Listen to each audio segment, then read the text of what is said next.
मस्त अशी कुरकुरीत मच्छी फ्राय करणार आहे आज. त्यासाठी लागणाऱ्या 10-12 लसणाच्या पाकळ्या, 4-5 हिरव्या मिरच्या, थोडीशी कोथिंबीर, अद्रक हे वाटून घेतलेलं आहे मी. आता इकडे स्वच्छ मच्छी धुवून घेतलेली आहे बघा. त्यात मी मीठ, तिखट चवीनुसार टाकलेलं आहे आणि हे तयार केलेलं वाटणसुद्धा टाकून घेते.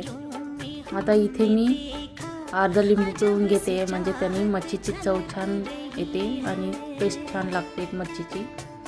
आता तुमच्याकडे असेल तर तुम्ही आरारोस्ट मसाला म्हणून मिळतो फिश फ्रायचा, तो पण टाकू शकता. पण मी इथे आता 2 चमचे छोट्या चमच्यानी तांदळाचं पीठ टाकून घेते आणि 2 चमचे बेसन पीठ टाकून घेते आणि हे मस्त असं मिक्स करून अर्ध्या तासासाठी मॅरिनेट केल्यासारखं बाजूला ठेवते. अर्धा तास झाल्यानंतर बघा, हाय टू मीडियम फ्लेमवर मस्त दोन्ही साईडनी खरपूस भाजून घेणार आहे. मच्छी बघा कशी खरपूस भाजली गेलेली आहे आपली मच्छी तयार आहे. रेसिपी आवडली असेल लाईक करा, शेअर करा, सबस्क्राईब करा.